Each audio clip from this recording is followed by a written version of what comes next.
the only person below White Holiday in the Comicsgate phone book is my favorite failed clone of Peter Sameti.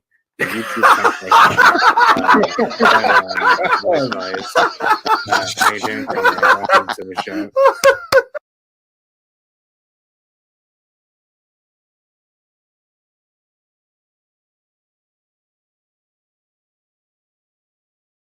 Hello. Welcome to WyzGyz Entertainment. This is your host, Wyman. We are joined today by a phenomenal guest, Narwhal. How's it going, man? It's going good. Thanks for having me. Glad to be here. Oh, that intro's funny. That's awesome. Yeah, I like it. It's hard for me to, change it to something else because I enjoy it so much. Yeah. Our last minute promo. There we go. All right. So welcome back to the show. It's been a little bit, but you've been very busy. So yeah, it's nice to be back. Yeah, and even just the last few days have been crazy because I launched Nosferatu. So it's been a whirlwind, as they say. You get lots. What happens is you get lots of notifications, so you can't keep up with them all. I'm like, is this what it's like for Ethan every day? Because you can't. It would take hours to parse through them. So I did one blanket tweet thanking everyone. I was like, there's 100 notifications of people saying congrats, and I'm like, I can't go through them all, I don't think. And it's because you'll be trying to keep up and then more come, which is awesome. I mean, it feels really good, but it's funny because you feel bad because I normally try and keep up with all that, and then it's like this. I don't know if I can.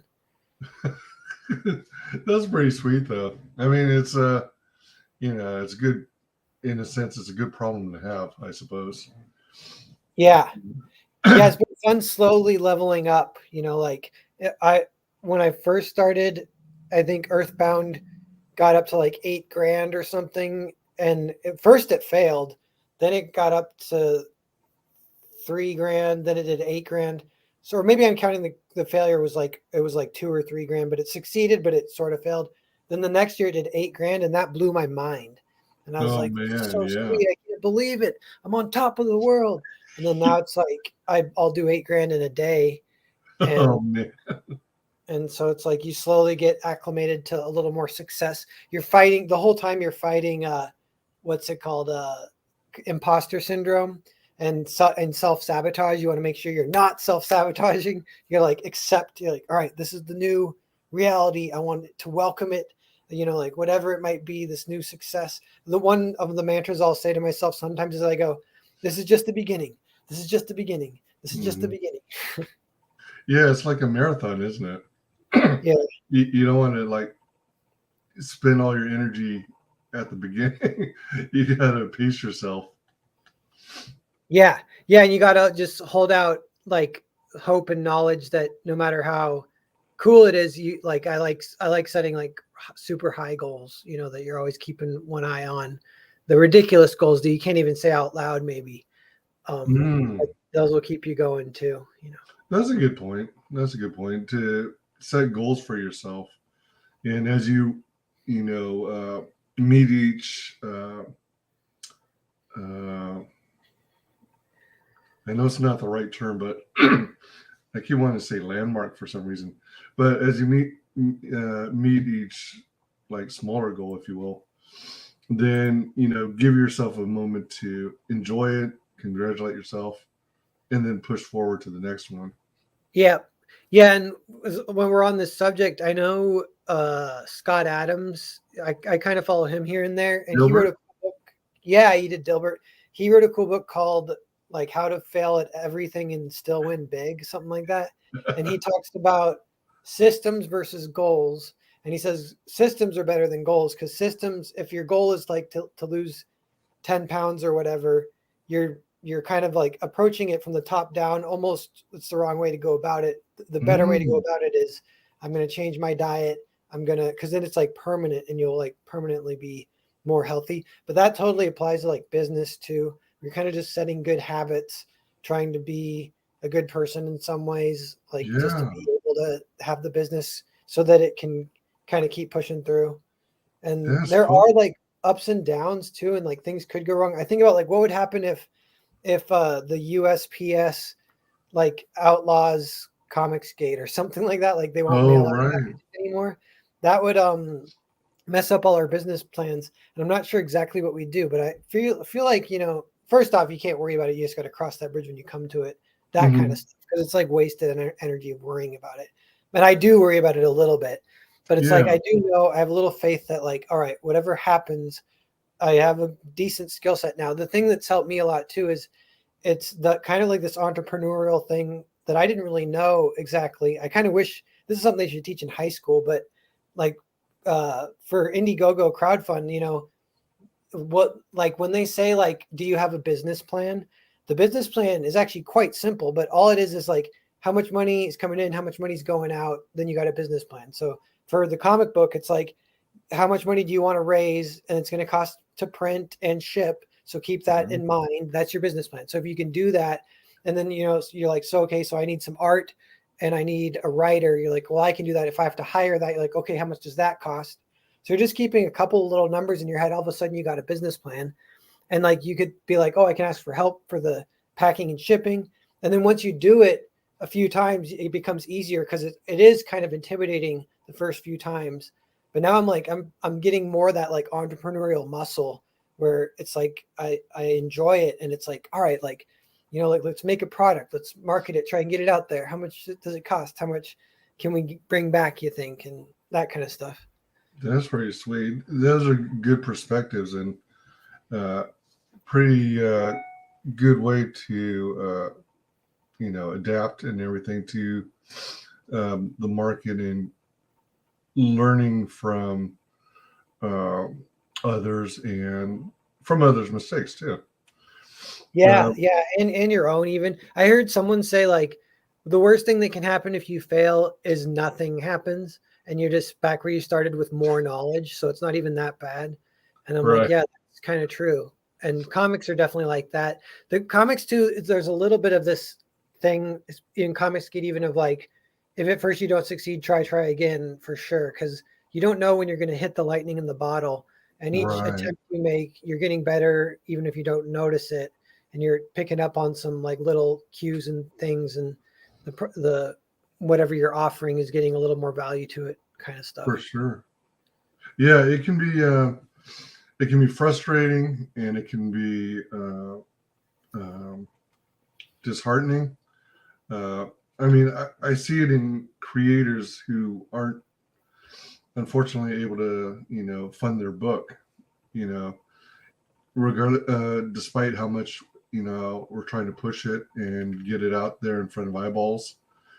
But even with a quote unquote failure, you're going to learn from it, and it'll help for future campaigns if you just keep trying.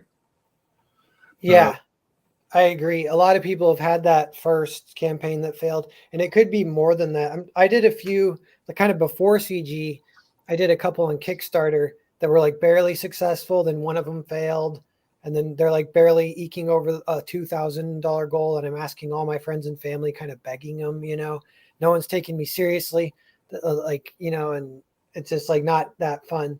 And then now it is fun in the position way later where I don't tell my friends and family when I launch a book. It's like if they find out, fine, and they can back it if they want, but they don't really read comics, so I don't tell them.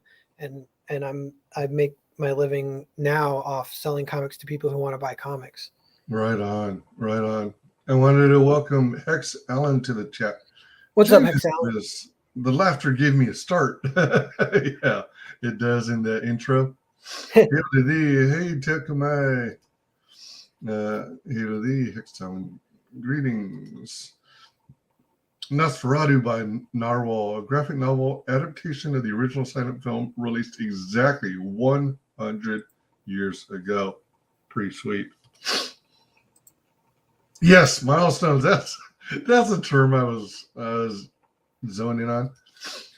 Scott Adams' Guide to Being Successful in Business. Market to people who are crazy and market to people who will buy any damn thing. The two combined make up 10% of any demographic. Oh, that's interesting. Noted. Failure inspires wisdom. Indeed. Wow, that's cool stuff. You mentioned that on the first Earthbound, it didn't fund, and it hit like around 2000. Yeah, because that was a kind of a pre-CG thing too. It was, I think it might have been 2016, maybe kind of the year before CG took off. I think Ethan might have had a YouTube channel, but it hadn't blown up yet with Star Wars, and it was maybe just kind of starting to do that, or he hadn't even got fired from DC. I kind of forget the whole timeline. It might have been 2015 even. But yeah, I launched Earthbound, and there was a community on Twitter of people who were all talking about this CG kind of thing. Like, I think your boy Zach's channel had taken off, and we were sort of centralized a little bit around that. He hadn't announced that he was going to do a crowdfund yet, though. And so I did my crowdfund, and I'd get people retweeting, be like, "Hey, here's someone releasing kind of what we're talking about of this put your money where your mouth is kind of thing. We're being critics, and they're challenging us. They're blacklisting us and challenging us. So like, if you don't like our books, make your own, essentially." And that's what we're doing. Right, but it without kind of, it seemed like maybe when like the big guys really centralized it, like your boy Zach with Jawbreakers, and then Ethan with Cyberfrog, then CG really centralized, and then there was kind of this like motion of it started working for people. That hadn't happened yet. And so yeah, it was that same situation where I was begging my friends and family, barely passed a small goal. And that was for it was a floppy edition of Earthbound, the first 40 pages. And so I fulfilled it, just mailed it out.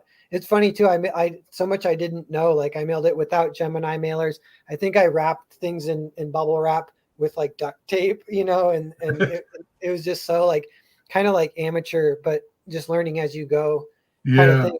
Then the next year I launched it again, and then Ethan did help me, and then that was kind of the beginning of me finding some success, and that was awesome.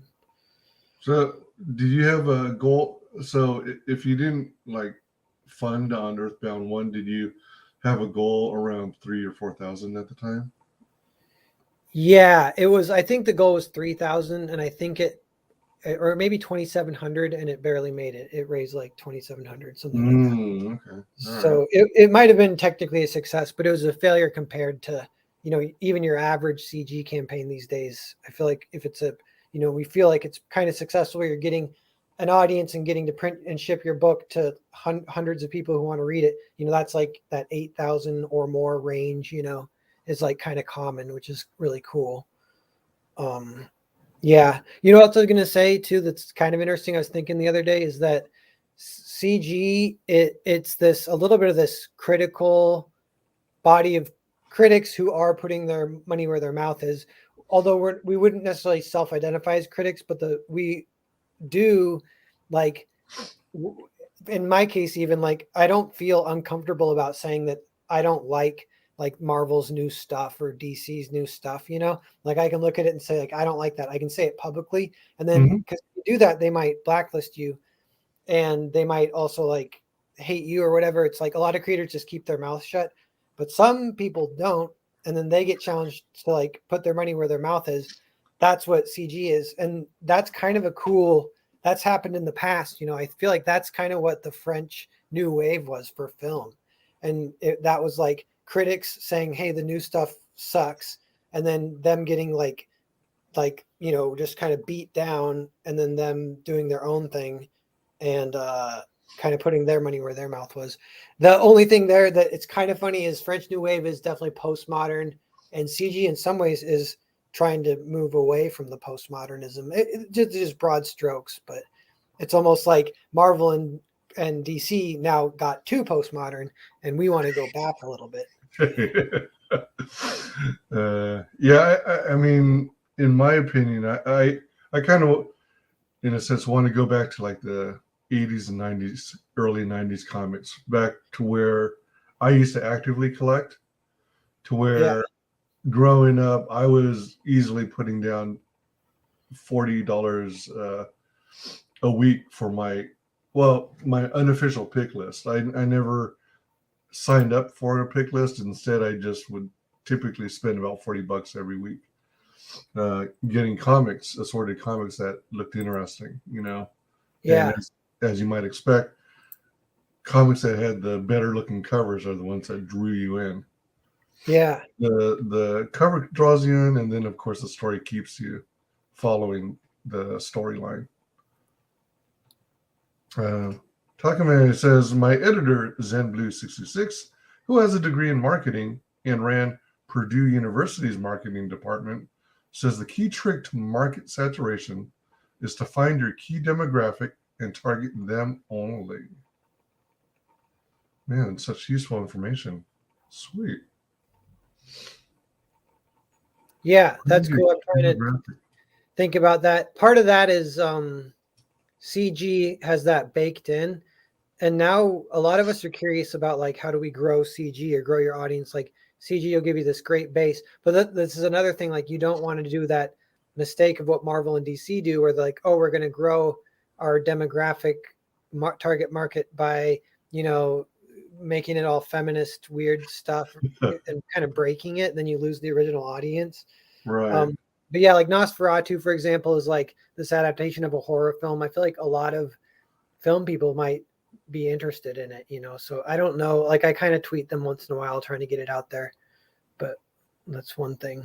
I think so too. I mean, we kind of learned from the example of Charlie's Linden's book, and it's getting lots of great reviews, and to think that the estate of Charlie Chaplin was so happy and pleased with the result that they're going to include that eventually, after all the backers have been fulfilled. They're going to eventually offer it in, I believe, their UK museum, the official Charlie Chaplin museums. Oh, cool. That's awesome. Correctly. Yeah, it's really sweet stuff. I mean, the stuff that comes out of CG blows my mind.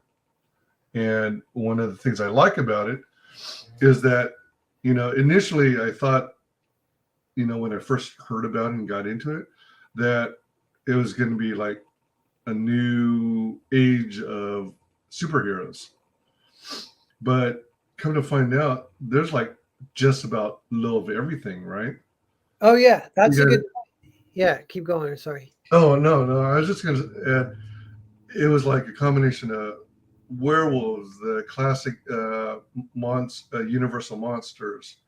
You've got zombies. You got, cartoonish type characters. You've got your style of stories. You do have some superheroes here and there, but not a whole lot, interestingly enough. Yeah. And it's amazing that this has kind of spawned a new feeling of freedom to tell your story that you've been holding on to for many years. Oh, yeah, we're getting that. That is true. We're getting these passion projects. The other thing I've seen, this is like what you were saying, but I've heard someone describe it. It's like it's growing from the ground up like grass or whatever. And normally you have like an overall, at Marvel, they'd have a head kind of dictating it going down. So everything's kind of, in some ways it's the same, but it's like the Marvel style. And then CG is just like all over the place, and it's the market that's deciding what really like grows higher or what people like. So it's kind of fun. Yeah. Like throw it out in the world, Yeah. Like yeah. I've got a Western that I'm going to try and do next year. Yeah. Some weird ones, but yeah. Yeah. And Graham Nolan had a Western. Yeah. Yeah. There were like 2 or 3 Westerns out there, and then they've, excuse me, really sweet stuff. Takame says, also, ZenBlue66 also says the key before launching any campaign is to build up a following first. Yeah, that's a good suggestion. Get your name out there. Make people aware of your skill and team. Then polish your product. Then launch. Yeah. And you want to also like develop the skills over time to present your product, to advertise it, to like quickly be able to give your elevator speech on what that sums up what your book is about. Yeah. Hey, Mike Wilson Art. Hail, guys. I have no filter, laughing my fucking ass off. I will say almost exactly what comes to mind, which often is trashing the mainstream when they terribly drop the ball. Yeah, I don't think that's a bad thing. I think that's a good thing. Yeah, I mean, if nobody challenges the market, then they're not going to learn from their mistakes. You know, it kind of dumbfounds me that Marvel and DC are going this direction. But I mean, if they choose to do it, then whatever. Yeah. I'm not going to follow them. Raiden Radio, welcome. Oh, snap. It's two of my favorite peeps. What's up, Raiden? T. Narwhal, I'm definitely interested. The original movie was wonderfully done, and the guy who played it was equally mysterious. Yeah, he's talking about Nosferatu, I think. Mm-hmm. Max Schreck played him. Yeah, there's lore about him. They made a movie where called Shadow of the Vampire, where in that one, he is a vampire, like a real vampire, and he eats the crew as they make the movie. It's kind of funny. You have sci-fi. Exactly. Yeah, CGS sci-fi, definitely. Oh, and also manga, too. Yeah. You also have gaming, horror, psychological sci-fi. I love that as a community, we're also getting into 3D printed models, action figures, Yeah. toys. Oh my gosh. It's like a blast from the past, some of the stuff that's coming out. Yeah. Hexallen Comics says, what are Narwhal's art influences? Good question. I think it's animation in general is a big influence on my comics. And then I really like French comics, which I kind of think they might be influenced by animation. But I always thought I like anime if they draw the characters like a little bit more Western style. That would be like the style that I like the most, and like that is like French and a little bit Italian comics are like that, and so it's like the mix of the East and the West and what I feel like is the best of both worlds. But it's kind of this animation you feel a lot of times where the thing I kind of bring to it and enjoy it like about it is there's almost like a collage aspect where backgrounds are painted, but the characters are on cells, which means they're like flat, and that makes them pop. And then you're not actually using like line work to do that, which you can. American comics do that, and it looks great. That's where you get that cool detail feel that everyone loves. I love it too, but that's not really what I do. Like my stuff's all kind of it's like the coloring more or less that creates that separation between the characters and the background. And it's like this animation feel. Nice. Yeah, so you like French comics like Asterix and Lucky Luke. Yeah, and like a lot of European ones, but I'm trying to think. My favorite is Bengal is his name, I think. And I'm not sure if I recognize that one. Okay. Yeah, and he came over to America, and then so he works for Image now, I think. But he did a bunch over there, and I read all his stuff that he just draws. And then the other like a huge influence is it's like the Capcom house style. I love that. I buy all the Capcom art books, and wow. and that's like Street Fighter, which again, that's like Resident Evil a little bit too, but like Bengal loves them too, and a lot of his fan art is of Street Fighter. So all the things that I like, they tend to like each other. But there's this whole like pocket of people who like they love European, they love like anime mixed with kind of American style, and it's like Capcom house style is a lot like that. And my favorite artist in the Capcom house style is his name's Bengus. So like Bengal and Bengus are like my two favorite artists. Nice. Yeah, Takame mentions 1 minute speech. Yeah, it's like if you were stuck in an elevator with the CEO of the company and you had 1 minute to give a pitch on a new idea to help add to the profits of the company, what would you say? How would you sum it up? Wait, or if you go ahead. Or sorry, you say that one more time. No, I mean I was just trying to use business as an example. So the 1 minute speech that. Oh yeah, I see what you're saying. Totally. Yeah, your book is like that. Yeah. Hey, Michael Sonner. Hey. Narwhal has a great style that works well in any genre, giving them new life. Thanks, Mike Indeed. Wilson. Yeah, what I like about your style is it feels simple, but it's so dynamic that it conveys motion. So you can see, uh, how you get from point A to point B. Yeah, it's like my priorities. I really prioritize perspective, and that's kind of a Eastern thing a little bit too. Sometimes I'll see like Western art. Sometimes they almost haven't learned perspective yet, and I'm like, because perspective is kind of interesting too. It's kind of weird, It's like you're trying to make a piece of paper that's flat, give the impression of a 3D space. And there's the first thing that they don't even teach you this in like high school or like art school, but the first thing they should teach you is that there's actually two kinds of perspective, and it's kind of hard to even say. But so like you can't just draw like a horizon line, a dot for your vanishing point, and then your perspective works. It's like what you actually got to think about is like that what they call the angle of the lens. And so I'll actually try and explain this really quick because it is kind of fascinating, I think. So if this is your paper, say like that's like a rectangle, like put on the side, and then here's the paper.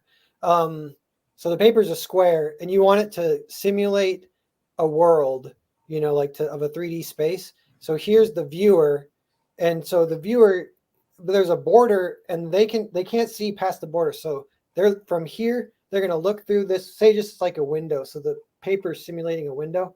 So they're looking straight through. So if they're way back here, that angle where it hits the edges of the paper where they can't see anymore, it's a very long, straight angle. So you're seeing straight into the world.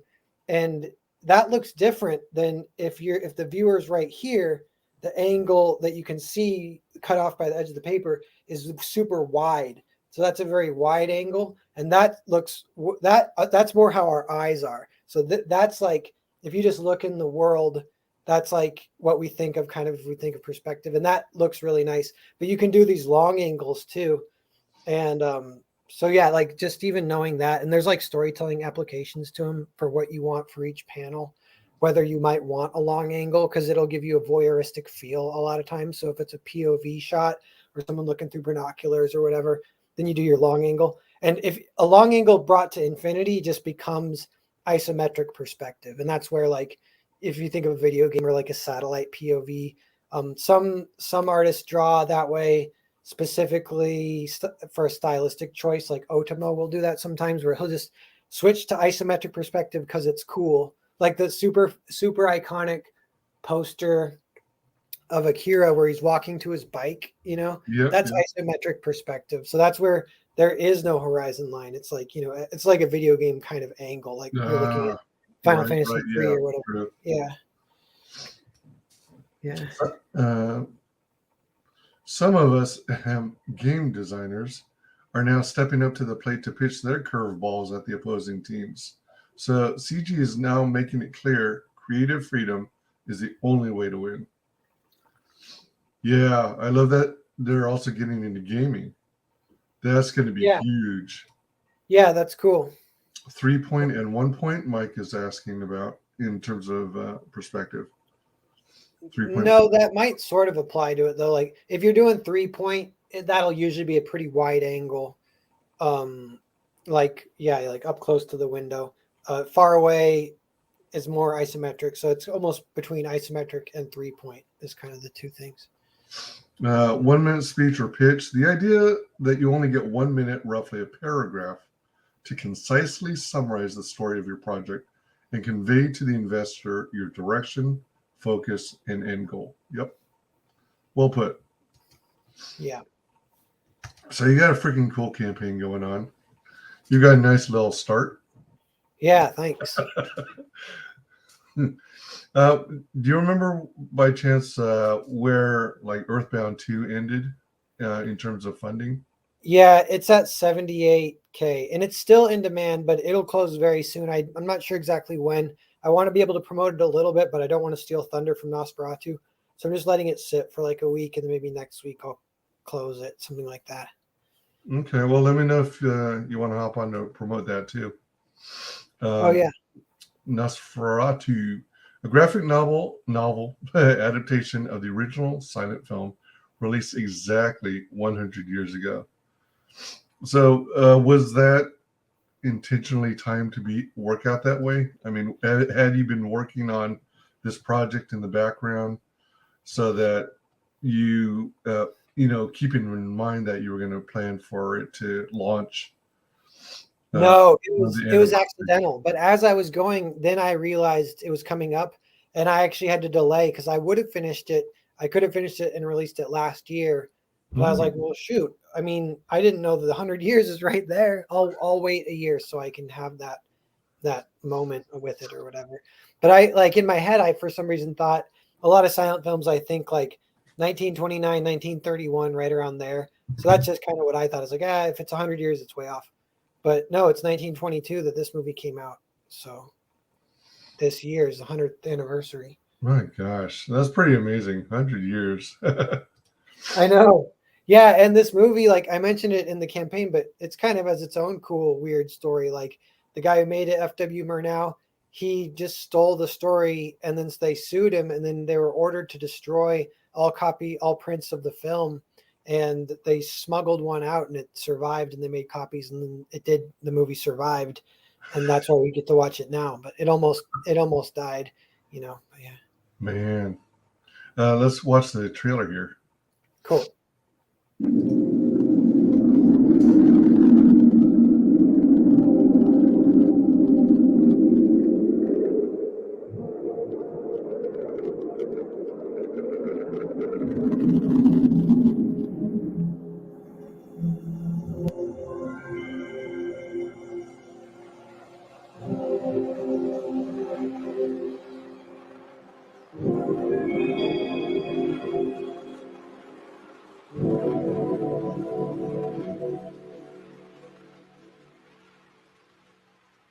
There we go. Short and sweet. That's cool. Did you make that trailer yourself? Yeah, and well, my buddy Jared did the music. He's kind of I've been describing him as a savant. Like he's really good at multiple things and just a cool friend and good artist that we collaborate on various projects. But he but yeah, so I use Blender grease pencil and messed around with just that beginning part that's a little 3D animation type stuff. With that hallway and the drapes? Yeah. So that's Blender grease pencil for a lot of that, Really? and that was really fun to work with. And I want to work with it more. It's kind of like I'm trying to decide how much time I can allocate to it because I am kind of full blast on comics. But that's something that I was actually thinking about it today. I think there's 12. Then they can almost be packaged as trilogies, but they're not like actual trilogies. They're kind of just like books that sort of fit. Like I count like Nosferatu, Foreign Agent, and Earthbound. That's like the first Narwhal trilogy. That's my first 3 books. This is the third in that. And it's just for anyone, into my work, you can get those 3. They're kind of companion pieces of my early work. And I want to do 12. So 4 trilogies. Then that might be like good for me. That might be like creatively, I feel good with 12 graphic novels, trying to make them all awesome. I have a lot of the ideas already. A lot of them are written. And it's the process of building it and drawing it and getting some help to try and get them done. And it'll take years still, because now it'll be 9 I got to do. Like it might be 10 years. I don't know. But at some point, those will be done. Then I might be my mid 40s. Then I'm like, that could be like a pivot point where I'm like trying video games, trying animation, trying filmmaking, something like that. Wow, that's cool. Takame says that's actually a good marketing approach too. Sometimes it's best to wait to launch a campaign to capture the best moment when the industry is most primed for its reception. Yeah, good point. And Togume, I see he says too that he uses Blender. Yeah, I wouldn't mind talking to you, Togume, about that. Like I'm just curious about Blender. I love hearing what people have to say about it and stuff. So if you're on Twitter, like DM me or something. But everything I do is only in Blender. Yeah, Tagame is like really sharp, really knowledgeable, lots of background in the industry. Cool. Let's see here. So, man, this is going pretty well. You launched yesterday, right, on EVS's channel? Yeah. And you're, well, of course, you you exceeded your goal, and it's just climbing from here, which is sweet. 21,989. Well, 22,214 now. Oh wow, cool. That's awesome. Thanks for anyone who backed it live here. Yeah, we're over 22K. That's awesome. Yeah, 421 backers. That's 740% of the goal. Yeah, nice. By the way, I do love this image here. It's pretty sweet. Yeah, thanks. Yeah, there's a few that I posted that like a year ago, or maybe a little more even. It You got did? the most. It got the just on Twitter. It got the most likes of any tweet I've ever done. That drawing. So I was like, well, there's something here. And Yeah. it's like, I didn't necessarily expect Nosferatu. It does feel like it has the most hype of any book I've done. Wow. And I didn't really expect that, but people do. It's partly it is that it's a recognizable character that people know but don't know that well. A little bit of that thing like you don't know what you want till it's shown to you, so which is kind of fun. People like that, and the 100-year anniversary, Nosferatu is kind of cool. So that kind of stuff. It says it's trending for 90K. It never hits as high as it first says after the first day, but that's cool to see. It says it's trending for 400K. Oh yeah, no way. But maybe 90K. No, I don't know. I think it might. The number where I was like happy with it would be like 20K. So it's already passed. I'm like, well, hopefully we make some more. That's got to be an amazing feeling. Yeah. Jonathan Harker is called away on business to the castle of Count Orlok. German filmmaker F.W. Murnau released his film Nosferatu, Symphony of Horror in 1922. For the story, he infamously adapted Bram Stoker's Dracula without permission. He was sued by the Stoker estate and forced to destroy all copies of the film, but one survived. 100 years later comes the graphic novel adaptation from Narwhal. Did you face any challenges in making the adaptation, or was it pretty cut and dry? No, yeah, that's a good question, because I did, but it was a while ago, because I think I started drawing this, like, it might have been 5 years ago, literally, like maybe 4, but but it was this idea where I was working on Earthbound, and I was like, it might be fun to do something where I don't write it. And I'm like, well, maybe I could just adapt a silent film, and I have it would be like a little bit lower pressure, just kind of a fun job in the evening was the initial thought. And I think I first tried to draw it with ink and paper, and it wasn't quite working because my style these days, it's just more digital I'm more comfortable with. So I was messing with it digital. And then I didn't know if it would work. Like, can you just adapt straight up a silent film and like kind of like draw the panels as you see them as you go, and will it work? So I ended up expanding it to make it work a little better. I watched both Nosferatu films, because there's one from 1976 also, and I read the book as well. And then once I had all 3 of those in my head, I kind of went back and forth between watching both Nosferatus, and I thumbnailed the entire thing of kind of taking what I liked, and it ended up coming out to 66 pages, I think. So then I had that, and that was almost like the scripting process. And I don't normally thumbnail like that, but this was thumbnailing like big, where I actually hand wrote all the dialogue, and so that was the script. Like, there's no typed up anything. It was just these big thumbnails, because sometimes my thumbnails are so small I don't even know what they say, and I kind of have to try to remember. But this one, I'm like, I need to know what it says, because this is a little bit different. So it's a very clear thumbnail, and it's a 66-page document. So then from there, I took that and started adapting the final art. And then it did work. And there's a few things that came out of it that's kind of fun. One is I was like, will it work as a comic? It turns out it does work as a comic. And the other thing is the movie, it's old and it's good. And it's, especially for its time, it's like a masterpiece. But not everyone loves silent films. Obviously, it's hard to sit through sometimes. It's kind of boring or whatever. And so the book is not boring. Like, you get the whole story in 66 pages. You can read it in like half hour to 40 minutes naturally, and it doesn't feel fast or slow. It just feels like what the story is. And then it's not boring because you're just turning the pages, reading, taking in the story. Whereas the movie might be 90 minutes for the same story, and you're kind of like bored, So it's almost like more accessible than the movie. And I'm like, this for a new generation coming out now, hopefully could introduce some people to the movie, to the story, kind of get it out there. And then the last thing that happened is as I'm kind of, I did like an interesting thing for the format is every page is 7 panels. It's 3 kind of vertical panels, then 1 big cinematic panel, then 3 more. And yeah, like this, they're all, every single page is like that, except for splash pages. When I really want a splash page. And so I'm doing that and then having that fit with like the story and what I want. And I think if you go, can you scroll down 1 page? This page is a good example. So this is something that happened and I wasn't sure if it would work, and it worked in my opinion. It's kind of hard to illustrate that it does work, but it does work. And I've started doing this in my other books. But so what this page does is it starts with men on a boat on a raft with the cargo.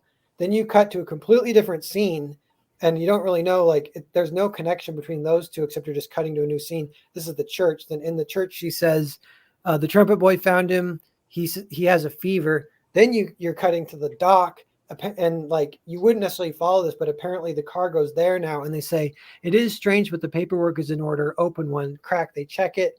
There's rats, and then you cut back to, because this is kind of what the movie does, and I'm just doing it on the page.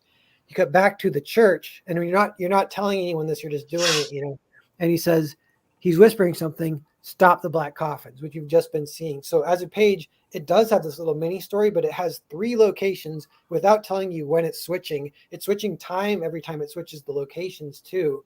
And so it's kind of this jarring kind of feeling. And you're like, does this work? And it's like, yeah, it works. I don't know why it works, but it works. Like, even if people get a little confused, maybe it's still kind of fun and almost like it's not confusing in an annoying way, really. And if that level of jumpiness, I realized I love it. And I start doing it in my other comics. I'm like, so I used to be like, oh, if you're changing scene, you need to change to a new page. And every page is a scene. And I'm like, no, screw it. We'll just do multiple scenes on 1 page. Let's do it. That is interesting. Yeah. Let's see. Narwhal, you can actually use Blender to create your games. However, you have to use 2.79 for games or UPBGE for modern developer content in Blender. UPBGE is the game dev team of Blender. Oh, that's interesting. That's fascinating. Blender 2.8 removed the game engine completely. However, the dev team formed UPBGE around 2.5 and continued the project as a separate entity that uses the same assets. Hey, Oni64, welcome. Shout out to Blender and Wings 3D. Blender and Wings 3D. This is interesting stuff. And let's see here. That's a trip.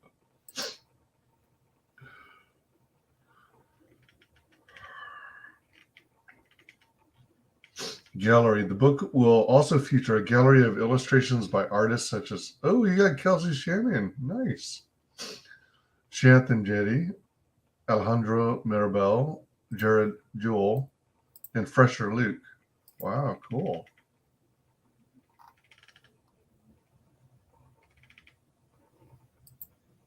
So Yeah. do they contribute pieces like during launch, or did they have easy early access as you were developing it over the last? Yeah, I was talking to them earlier, trying to bring in some extra art for the gallery at the back of the book is the plan, just to get the page count, the value up a little nicer for the customer, get around the 80 page mark. So it's a 66 page story, 10 page gallery. There's a 3-page short comic that's kind of a spoof that involves Nosferatu and Dracula. That's kind of a crossover comic with Clint Stoker because he's releasing a Dracula book.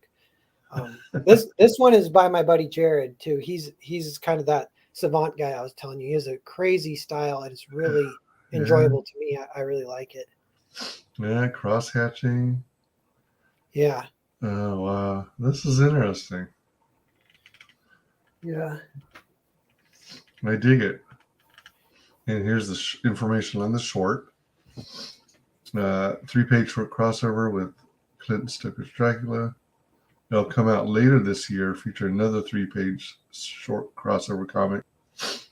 So does this mean that the short doesn't ship with Nosferatu, or it will be? It'll just be those 3 pages will be in the book, probably okay, all right. after the gallery. It's funny, I've thought about a little bit too, like the book, it's kind of classy and I want it to be classy and feel classy. And then I'm like, does including a spoof comic make it less classy? And I'm like, I think I can put it, if I put the spoof comic after the gallery, because the story actually finishes, it's kind of emotional too, which is not something that I think it's more emotional than the movies, which is sort of random, but just the way comics work and like, again, like the pacing and however it works, it's just the emotion hits a little bit harder of the tragedy of like this character and the girl too. She kind of sacrifices herself, you know, so it's pretty sad. And they kind of have this moment before they both die, and it's a little ambiguous too. And so then that ends, and a lot of people, I'm pretty sure they'll kind of like pause and want to take it in. You don't necessarily want gags right after that, but it'll be the gallery, then the gags. And I'm like, okay, then it'll fit. And then they're just like taking it in stride is with a sense of humor and having fun is always a good thing. So Yeah, that's a good idea. And I think that was a wise decision to do it after the gallery. Yeah. Wings 3D is a Linux-based 3D modeling program. Oh, cool. Ooh, all right. Some anime studios in Japan use Blender as well due to it being more affordable compared to other programs. Blender was originally the full suite production, unless that's full suite, and game design engine that Neo Geo created in the early 90s to develop their games. Oh, I didn't know that. That's awesome. When the company went out of business, the CEO purchased it. Oh. Pixar and Lucas Studios dropped 3D Studio Max and Maya for Blender only. That's true. That's where I remember hearing Blender. Pixar was huge into using it. Very nice. Cool. Covers. In all, readers can expect an 80-page book in 2 covers. One hardcover. Oh, nice. One hardcover, one softcover. Oh, man. Straight to the point. Yeah, literally. Tunnel vision. Out of curiosity, how did you come up with your logo here? That was one, like, again, like early before I had anything. I maybe only recently started calling myself Narwhal. And I just drew that on a whim super fast. And then it just stuck and I still kind of like it. And, you know, like I don't use that logo anywhere else, but for this book, I'm going to use that logo. Okay. All right. Oh, man. Look at this one. Wow. Yeah, that's by Alejandro Mirabel. So he did that cover. He is amazing. And I'm really glad to have him doing the cover for it. I feel like it adds to the historic event, just having an Alejandro Mirabel cover. So when it's some of his better, or not, well, all his work's amazing, but this is like on par with his best work too. I'm really happy with it. Have you worked with him in the past, or how did you come across him? Or... He's been like ancillary to CG here and there. He did a book called, what's it called? Long Harbor. Okay. And it was pretty good. I never read it, but it's pretty good. And the art's amazing. And yeah, and he's into the NFT thing right now. And I think he's making a killing though. Like, so he doesn't really need CG like at all. So he's kind of, you know, he's like around here and there, but you know, you can say hi to him and he'll say hi back. But he's like, he might be a millionaire now. I'm not sure from NFTs. My goodness. Yeah. Yeah, I mean, as much as I am suspicious of it. You know, people who get in on it early are probably going to make money. Yeah, he sent me the link to a buddy, and he's like, talk to this guy if you want to get into it. And I thought about it, but I'm like, for now, I kind of just want to do comics. But then I was thinking, I was like, man, if that kind of money was on the table where I could make $1 million or something, and like maybe I would do it, but I don't know, you know. So I am still considering it, but I don't know. Let's see. Wings 3D also works for Windows too. It's freeware. Oh, all right. Yeah, I presently am on Macintosh, so I can run Windows if I need to, and I could probably emulate Linux. Let me see here, but that's pretty sweet. Fulfillment, all the art's already complete. Narwhal will be fulfilling the campaign himself. Narwhal is a trusted creator who always delivers. Additional materials, interactivity, the laws of audience participation by Narwhal. This is interesting. First, yeah, I have those printed here. I have some printed copies. You do?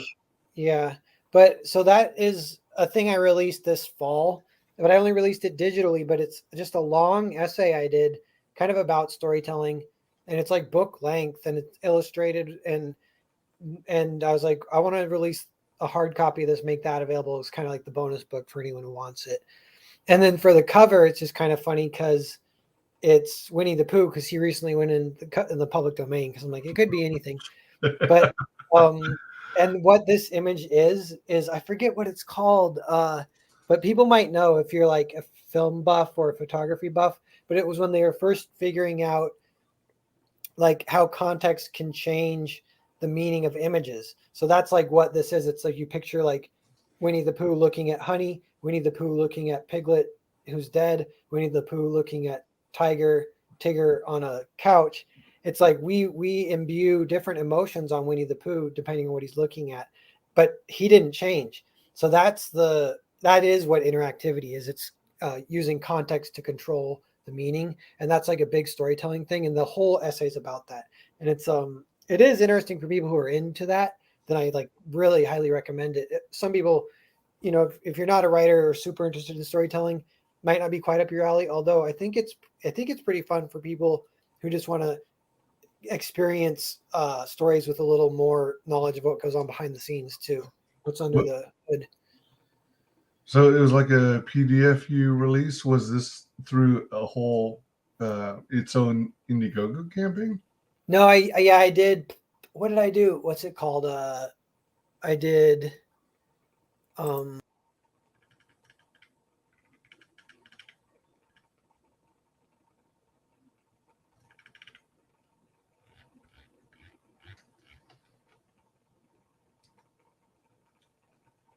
Oh, are you talking about like, was it part of the $4.99 campaign? Uh-oh. I lost him.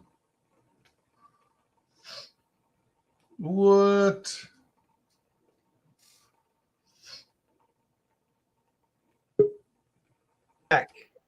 Wonder what happened to you. I think I wonder if I accidentally closed the window or something. But then it's funny because I had the YouTube window open.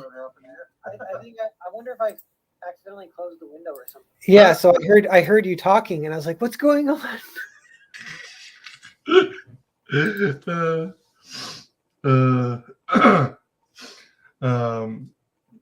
me see here. Most Linux software works fairly seamlessly with Mac. You just have to look for the Unix variances for Linux software. Mac is based upon the FreeBSD architecture. Yep. You all got kicked. You lost your guest. I know what it was. I clicked on the link because I was saying it's Gumroad, and I can't remember if that after I got cut off if I said that, but so I clicked on the link to make sure it was Gumroad, and that was from this window. So the window went to Gumroad, and I lost you. Gumroad, huh? Okay. Wait, so you did a campaign called Gumroad, or the Gumroad is Oh, hold on. Yeah, Gumroad is like the sales marketplace for PDFs, basically. It's kind of like Indiegogo, you know. But Is it still up there? yeah, that essay's on Indiegogo. Yeah, it is. Road. Make note of that.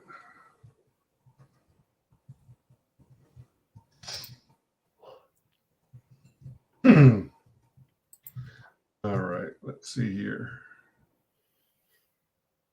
All right, and then let's check out these tiers real quick. So the feature tier is everything included. What the? Why is it already discounted on the feature tier? Is that normal or? Yeah, I don't know why they do that, but Indiegogo, they say, how much is it? How much is the retail price? And you just always put something a little higher. Yeah. Yeah. Huh. Seems kind of strange being only the second day, right? Yeah, I don't know why Indiegogo does that. I think all of them have a little money off. And it's just because when they ask you to enter the price, Yeah. they're like, how much you want to charge? What's retail price? And you always make retail price a little bit higher. So it always says a little bit off. Right. So you literally get the 2 book covers, and you get the printed version of the extra poo book. Yeah. About the essay. Oh yeah, that one you get all 3 because this is a pretty simple campaign. It's only 3. I haven't even thought of what I'm going to do for stretch goals yet. I'm not exactly sure. Okay. Got to think of something, but it might just be another cool postcard print and sticker. That's usually what I do, but I don't know. I don't know how difficult or hard or out there it is, but you know how you could get traditional cell animation? Yeah. And they typically have the original cell, and then framed with it, they have the little piece of film that, like 35 millimeter as an example. Yeah. And then you have the description. Here's the title of the movie. Here's here's what scene it was in or whatever. Here's who produced it. Here's the credits. And what if you did something like that, except you made a mock-up of a scene from the Nosferatu movie, or your adaptation, a scene from your adaptation, as if it were a still shot from a movie, and then you mimic that as the scene, and then you've got a fake tiny looking segment of 35 millimeter film or whatever yeah, type of film they used. Yeah, I might do something like that. You know, what else? I did a little bit in some of the sketchbooks. I did some comparisons of like my drawing and then the drawing from the movie, and you can see they're pretty darn similar. And sometimes they're different, but that's kind of cool too. So I might include some of that. Maybe that's the stretch goal. Is I'll like add. It'll be like maybe a high-ish stretch goal, but I'll add like 10 pages to the book, and it'll be like a little making of section. That would be fun. I really enjoy making of behind the scenes kinds of stuff. Cool. Takabay says it's a marketing trick. You enter the price lower than retail to inspire the neutral buyer to see an incentive for purchasing the content or product because they feel they are getting a bargain. Yeah. but even so, doesn't that kind of make the people who got it at full? I mean, did it start off at that lowered rate, or was it? Yeah. Nobody paid the high rate. Oh, okay, all right. Yeah, I know what you mean though. The other way, that would be trouble. You got to watch out for that. Yeah. If you're doing a crowdfund, you can't do a discount ever, really. Yeah, exactly. Yeah. So on the feature tier, are these both soft cover, or are they both hardcover, or is one hardcover, one soft? One's hard, one's soft, and then the interactivity book. All right. Is the interactivity book like the size of, say, an ash can, or is it the same dimensions as the regular book? It's a little smaller. I can hold it, but there's nothing to compare it to. But it's like, Okay. yeah, like it's like, it's like a book size rather than a comic book size. I think 6x9 maybe, something like that. Okay. Nice. Then we got the Nosferatu soft cover by itself. We have the Nosferatu interactivity bundle. And wait, so what's the Nosferatu interactivity bundle? That's soft cover and interactivity. Oh, all right. And then you got the Nosferatu hardcover. Is this your first time doing a campaign including a hardcover book, or have you done others? I've done one in every campaign almost. So people have come to expect it, and they do enjoy it, or I don't know. So because I've thought it is like extra work, and me personally, I don't always care. Although this book, I was thinking, it might be nice to do it just hardcover even, but I wanted to do both because I wanted to offer the Alejandro cover. Oh yeah, of course. And then you got the hardcover plus interactivity. Yeah. Nice. Had you considered, you mentioned as you were developing the project that you were doing like large thumbnails so you could fit all the dialogue. Had you considered releasing that or pages of that making of portion, the pages themselves as additional tiers down the road of the campaign? Or yeah, that's not a bad idea if it was a full making of book. The only thing about that is that it would be pretty interesting to some people, but I just don't know if, because it's like the art's like terrible, but it's like it's a 66-page document. It would be kind of fascinating for people who are interested, but definitely at least like 4-page section of it, and then 4 pages of the art, and then 4 pages of the comparable movie, the movie frames, something like that. Yeah, I mean, I'm personally one of those who is into that kind of stuff, because like you probably know Don Chin. He on his campaign sometimes he actually offers a tier that includes whatever book he's selling, along with the original, like a making of. Yeah, that, or literally the original script, a copy of the original script. Oh, so yeah, I haven't done that yet. I'll do that on one of my next books. I'll do a big old cool making of book. Yeah, because I do like that. I do enjoy that. Yeah, it's a good idea. Yeah, that's pretty sweet. It's fun stuff, and that something like that, it's literally all typed out and it's all text, right? Because you're giving direction on what the scene is. You're laying out the scene. You're doing the dialogue from the different characters. Yeah. So there's not going to be any imagery or very little imagery. Yeah. And then I think Don went so far on a couple of his scripts to even include like a coffee stain. Yeah. Or a simulated coffee stain that you'd expect, if the script's been passed around and stuff. So fun stuff. Let's see here. A neutral buyer is a person that Indiegogo pulled onto your campaign or found your campaign on Indiegogo without your influence. Also, market your book to fans of the RPG game Vampire the Masquerade. I think I own that game.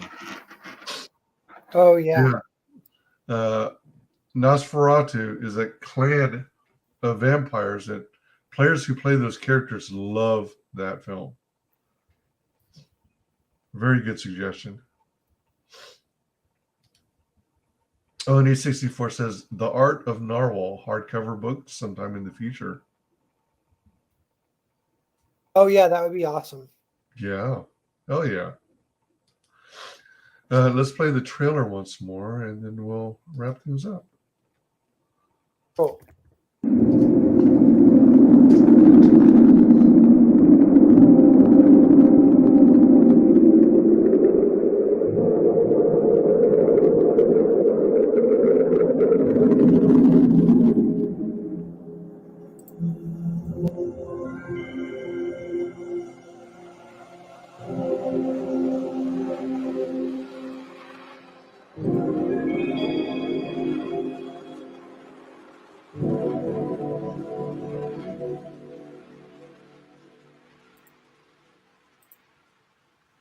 Sweet. Very cool. Man, I love that animation at the beginning. Yeah, I'm trying to visually figure out how on earth you pulled that off with grease pencil. It's pretty sweet.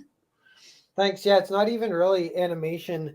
It's like it's just the camera moving in on an object, a 2D object, but then the Blender can do simulations, so the simulation is wind on the sheets. And I just watched a little tutorial for that, and it's like a real simple low poly hallway and then the sheets, a little lighting. Yeah. Oh, cool. That trailer gives me Killer 7 vibes in the beginning, and also Team ICO in the later panels. That's cool. Those are both awesome things to have it remind you of. Very cool. Hey, General Piggy. Hail, my friends. Just back Nosferatu today. Nice. Hey, thanks, General Piggy. Fantastic. Cool. Yeah, so anyone who hasn't yet backed, please consider backing it, And also, even if you have backed it, back it again, why don't you? Because, you've got birthdays coming up, you got Christmas coming up, you got things like President's Day to, look forward to. Back it once, back it twice, back it 3 times a lady. Definitely. If you, by chance, aren't in the position to back it right now, consider sharing it all over your social media. Let's get the word out and get more eyeballs on this. Let's make this a rousing success. Cool. So I wanted to thank everyone in chat for joining us today. You guys are freaking awesome, as always. Thanks to everyone who watches this on replay. Talking May says this is a solid campaign. Thanks, Yeah, I agree. Thanks to everyone who watches this on replay. Please like, comment, subscribe, mark the bell for notifications. Indicate all notifications so you don't miss a single video or stream. Narwhal, I'm going to give you the floor. Would you please share with the world how you can be found on social media? Yeah, I'm Plaster Harris on Twitter, which is like an old handle that before I just a dumb joke when I was a kid or something. But if you search Narwhal Books, it'll come up on Twitter. I'm Narwhal Books on YouTube. And that's about it. Then you'll find me. I got 3 books out right now. 2 are available on Indiegogo, Nosferatu, and Earthbound. Fantastic. Sweet. Yeah, you can find me at my usual haunts. I'm at WyzGyz Tweets on Twitter, WyzGyz Entertainment, all one word, on Twitch, and WyzGyz Entertainment on YouTube. Please make sure, if you're searching, to make sure WyzGyz is one word, WyzGyz. Thanks all for joining us today. Appreciate your support and the support of these awesome projects we're highlighting. Thank you also very much, and we shall see you on the next stream. Bye. Cool. Bye-bye. Final guest that is the only person below White Holiday in the Comicsgate phone book. It's my favorite failed clone of Peter Sameti. The YouTube sensation. How you doing, Conrad? Welcome to the show.